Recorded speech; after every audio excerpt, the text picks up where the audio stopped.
you searching for answers?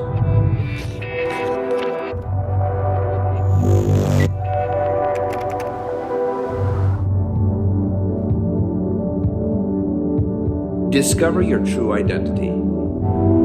Stay tuned to Shalom World.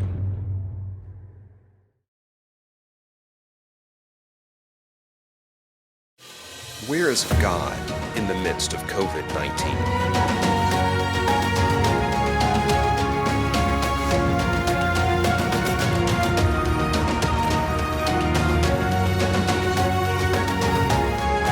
What is going to happen?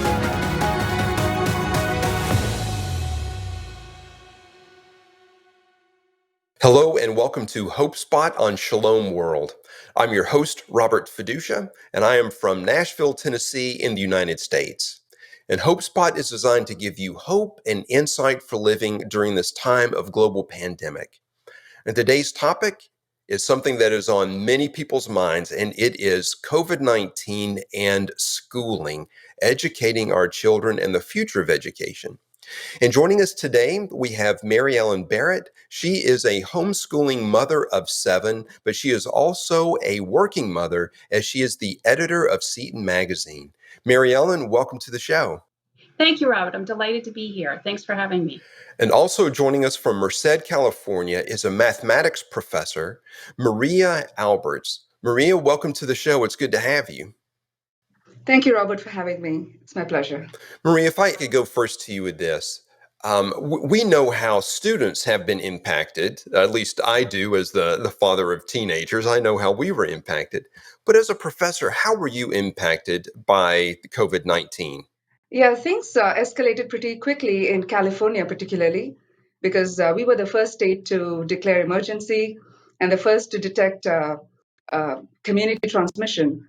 And so as we were planning to roll our classes into remote instruction mode, I think we had our planning and our training happening. And within 2 days, things just changed. We were told not to come to campus. So things moved that quickly. And thankfully, we have a distance education committee that's been working pretty hard towards converting our classes to online mode for the California virtual campus. And we have one of our community colleges in California that is fully online. They've been testing it, and this was the perfect time to actually roll it out. And so some of us who were familiar with how to conduct a course online, particularly mathematics, we were able to mentor and help our colleagues virtually. And we found creative ways to communicate with them because some of them didn't really know how to utilize modern tools like Zoom or how to do video conferencing. And so it was pretty challenging in the beginning, but I think we found our way out with excessive support from the community and from a lot of publishers too, who opened up free resources for us, for our students and for the instructors. And if I could ask, what are the plans for the fall? Because I know California is having a different plan than other places around the world. What are you guys going to be doing? I say in the fall, but when this term begins in August or September?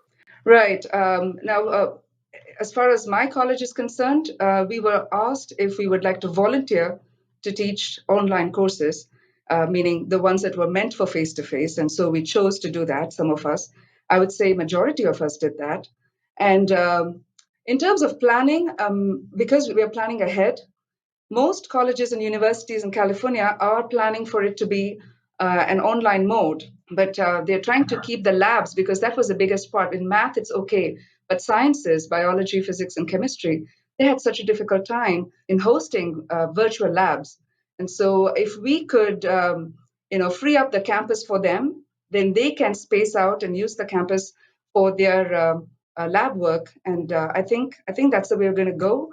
But things aren't really. We will know by July 1st, I guess, because they're just waiting to see if things can calm differently. But given the fact that we can't have that much of a crowding in campus, I believe this is the way to go. Where courses that could be taught fully online would prefer to do that so that the others can take over the campus. Mhm. And also joining us is Mary Ellen Barrett. And Mary Ellen Barrett is a homeschooling mother of 7. So there's a lot that we want to pick her brain about. But Mary Ellen, but before we get into that, I want to find out, just could you give us some background?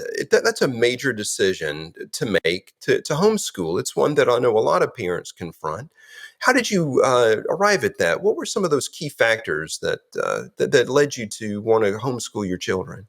It was actually, this is, I'll be starting my 19th year of homeschooling. So it was quite a long time ago that we decided. And my oldest son, who has had autism, he has since passed away, but he was not being particularly well served in the public school, not through any fault of theirs. They did the best they could. But with autism, it's such an individual thing. People have their own disabilities, and it's very hard for a public school teacher to address everybody's needs in a classroom of 8 autistic children. And so we decided to just bring him home for a year and try it and see if it worked. And at the time, he was starting 4th grade, and the next one was starting 2nd grade. And then I had one starting kindergarten, and I was pregnant, and I was pregnant forever then after that. And so we loved it. He caught up. He was happy. He had friends. So we just continued. And I'll be starting the 19th year in August of it. And it's just worked for our family. It's been a beautiful experience. All right, so you've mentioned 19 years of experience, and that is one reason why we wanted you on the show. I mentioned I wanted to pick your brain, so here's what I want to find out. What advice would you give? What are the must-dos for parents who find themselves, who never planned on homeschooling, but they find themselves in this situation? What are the must-dos, and what are the must-avoids for homeschooling? Mary Ellen? Okay, must do is, first of all, you must realize that this kind of COVID crisis homeschooling isn't really the homeschooling that people normally do when you think of homeschooling.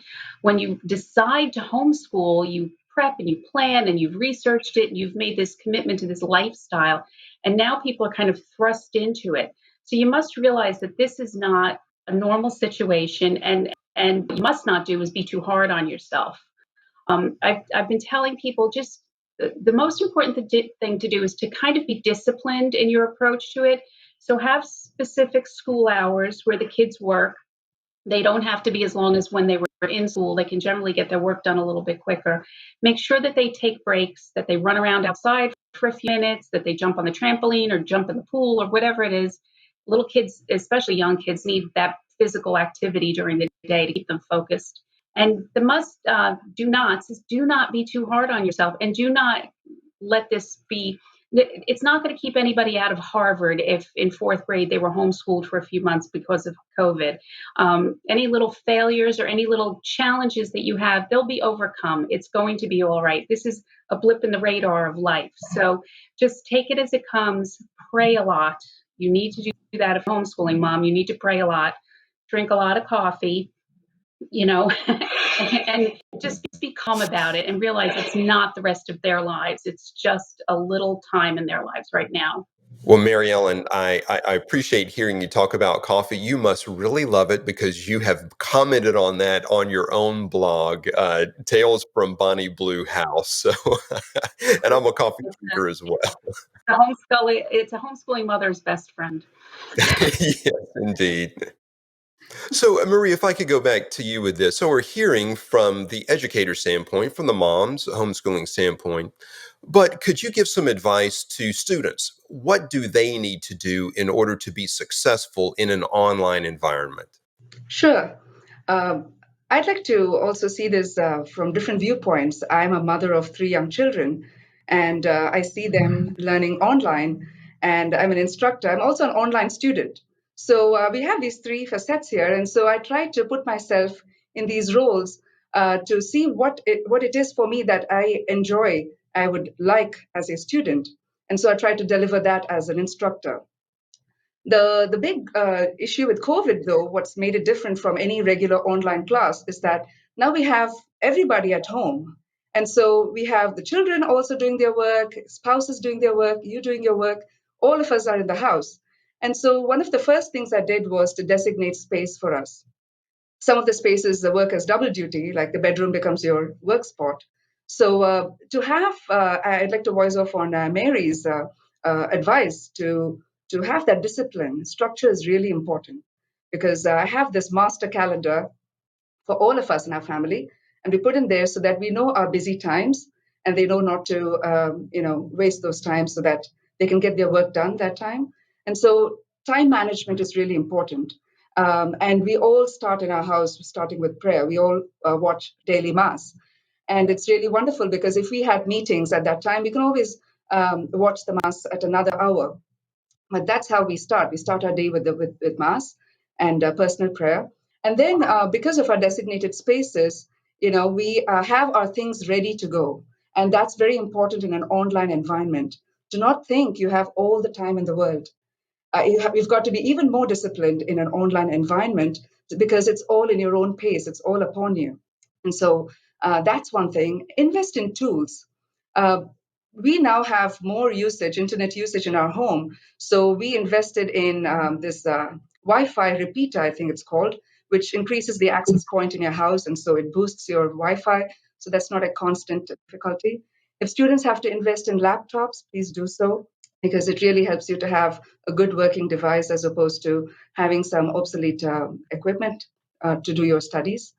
And when we structure our work, we want to make sure that we come prepared. So have your supplies around you close by, so that you're not constantly distracted going out to fetch them. And also, what I've noticed is in an online environment, it's always important to be proactive, because we are so used to reaching out and asking for help even before looking for instructions. But that's something I constantly remind my students. I say, read the instructions. They are all provided. And most online instructors do that, so that it doesn't invite too many questions. So if there is a syllabus, read the syllabus, because that's kind of a contract between the student and the instructor that kind of lays out what is pertinent in the course. And so have a very positive mindset. That's what I would say, because this is a very different environment. Some of them did not choose to go online. They prefer a face-to-face, and now they're thrust with this kind of environment. Just be open about it.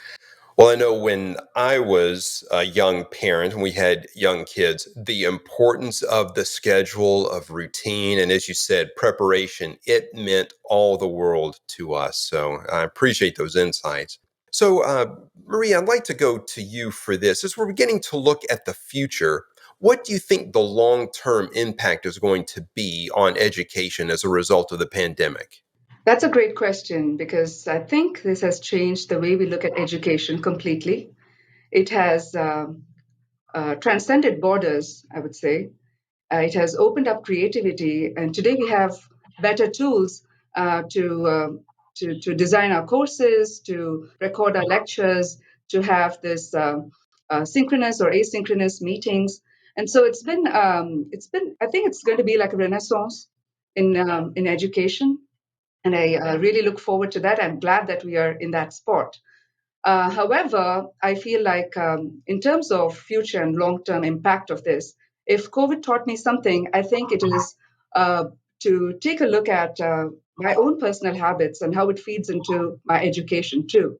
So good sleep-wake patterns are really important, because now things are going online. We could be on our own pace and discipline, but it's very important to keep that, because we tend to compensate for the day of work by watching TV late into the night and waking up late in the morning because it's online. I think that's something we need to pay attention to, and practice intermittent fasting if needed, meaning eat your food by 7:30 p.m. perhaps, and then the next morning 7:30 is when you should have your next meal. So allow your body to recover and recoup, so that it can be rejuvenated in the morning, so that you have the whole day to absorb information, and especially with the math and these kind of or other hard sciences, you really need to have the targeted preparation, and for that, to have good bodily habits is really important, to see the benefit of it in the academic side as well. So balancing cognitive and non-cognitive sides of yourself, very important. And we have other ways to detect security in exams, integrity of exams. And that's another thing I see in education. So develop good habits, so that you are not forced or compelled to look at outside resources to help you in your course to pass exams for the sake of passing. have the idea of earning your education. And for that, today we have, exams are being recorded. We have online remote proctoring services that are in place. So we have all these things to make sure that students keep up the integrity of the exam. But I really feel that because of all those things, students can feel a little intimidating. But please understand that this is a new mode of education and we need to bring the rigor into this. And so, in that sense, the long term impact will be that test taking, the administration, the design of the courses, the very instruction, everything's going to change, but for the better. Well, I'm really struck by a couple of things. One, and this has come up in other interviews that we've had on HopeSpot, is the integration between the body, the spirit, the mind. And so self-care of the body helps to keep the mind alert and keep the spirit aware and sensitive to what God is doing. But then also, I really am encouraged that you mentioned that this could be a time of renaissance. Creativity is coming forward and new ways of learning that may be better than ways past. So that's very encouraging, Maria. I appreciate hearing that. Mary Ellen, so that was one. We've heard one thing about structure, care of the body, that can help long term. What other coping skills do you recommend? And certainly, brewing a good cup helps a lot. A good cup of coffee or a good cup of tea. But other than that, what are some other coping skills that you would recommend for parents? I would recommend seeking out help when you feel like you're alone or isolated. There are so many resources out there. The company that I work for, Seton Home Study School, has been trying very hard to help people and meet them where they're at, where their children's education is at. So you can transfer credits midway, that you can go mid-semester. There's so many resources out there now for Catholic homeschoolers, and you don't necessarily have to do what the public school or the Catholic school or whatever school sent you. You can make your homeschool work for your home and your family and all of the other things that you're doing in the house. Right now, we have my husband home working, my oldest daughter who's graduated college, she's home working now with us. My college-age daughter is home. She's studying to be a musician, so there's music, and she's online trying to have a music degree. There's all kinds of things going on in our house, and I can't imagine having a curriculum that wasn't picked by me and that didn't suit our family through this. So there's so many resources out there. Go out and find what works for your family and do that rather than a box of stuff from the school that's just not suited to your learning style or their learning style or your teaching style. Make sure that you do that. And then going back to what Maria said, self-care is so important to moms and dads. But getting enough sleep and eating good food and drinking your water, and at some point during the day, shut it all off and go out for a walk. Take your kids outside, get some fresh air and exercise. That is the best thing you can do for them. And it builds family time too. Make sure you're having enough of that good quality family time. A game night, a fun movie together, something like that. Because, I mean, as bad as this has been, being stuck in the house all the time, it is a great opportunity to build family life again. We were losing in our culture. And now maybe this is God's way of saying, hey, y'all belong together. You're for each other. So let's do that. Let's build our family life. So go out and get help when you need it. Make sure that you're building your family life and make sure you're taking really good care of yourself. That really is terrific advice, and it hits home for me. And so for both of you, it's raising a question. Just Mary Ellen, the years of experience that you have, and then Maria being a professor. Little situation that we're in, and that is we were going to go on college visits. And then spring break, everything hit.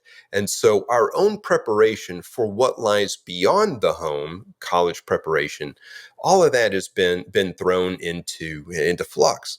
So Maria, first to you, how would you recommend that young students prepare for university who are in this time right now? Well, different universities have different approaches, meaning some of them are offering virtual tours, and some of them have specific designations where they can visit, maintaining social distancing. They can still visit the campus. And so it just depends on your college or university of interest that you want to explore a little more there. But in terms of preparation, I think we still have the resources, rich resources available online. And so, in terms of academic preparation, please go for it. Don't wait for these courses to come up because we have many free resources that train, that offer these kind of preparation courses. So make use of that because this is the time when schools and colleges are scrambling to put together a good schedule for fall. So use this time to prepare academically. In terms of choosing where to go, I think many universities are also considering the option of online courses for fall. So, in some cases, the fee, the school tuition can actually be lowered just because they are not using the school facility. So, if you think that you want to do that for a semester or two or for the first year, test it out because it can be cost effective in some ways. But academic preparation is really important because I don't think any university is going to water down its standards and say, okay, it's okay if you didn't have these backgrounds. That's okay, we'll take you. I don't think they're going to say that. So you're going to have your AP preparation, all those kind of exams completed. And so this is a best time to invest because we're not going anywhere this summer.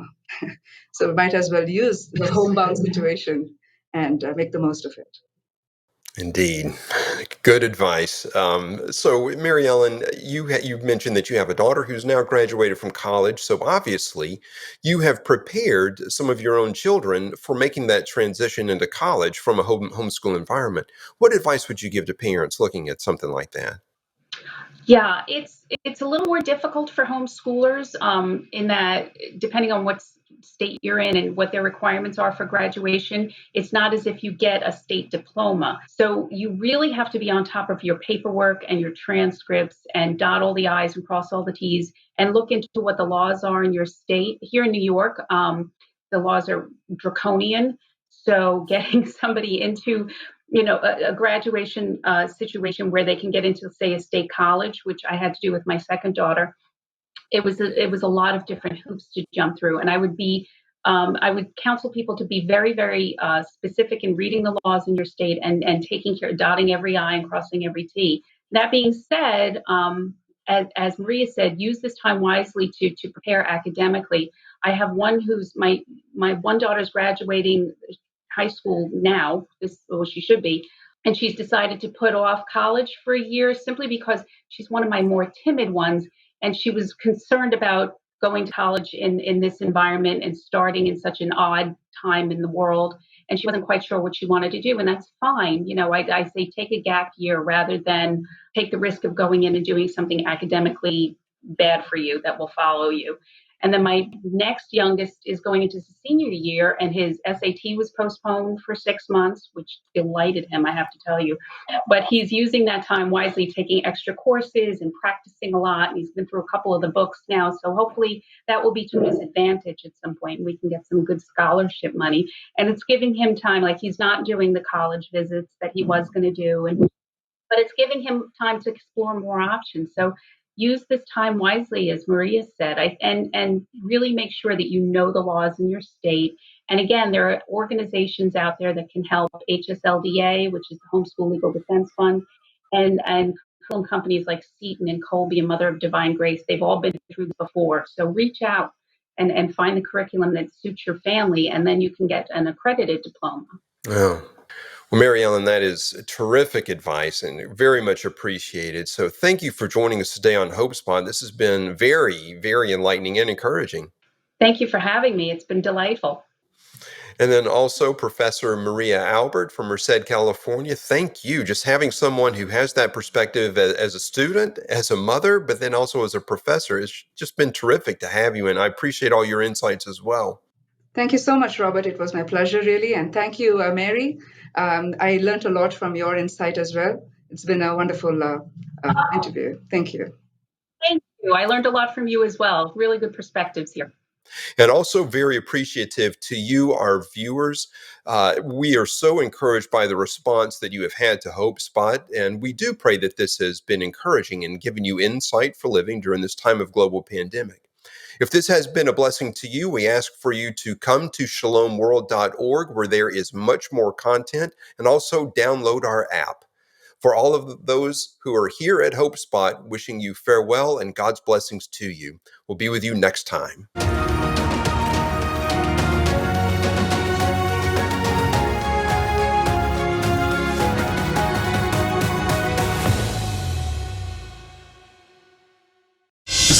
Catholics use media a lot in evangelization, so I believe in the importance of Catholic radio, Catholic TV, Catholics using the new media. Can I encourage everyone to watch Shalom TV? I think it's a great vehicle of evangelization. And God bless all of you.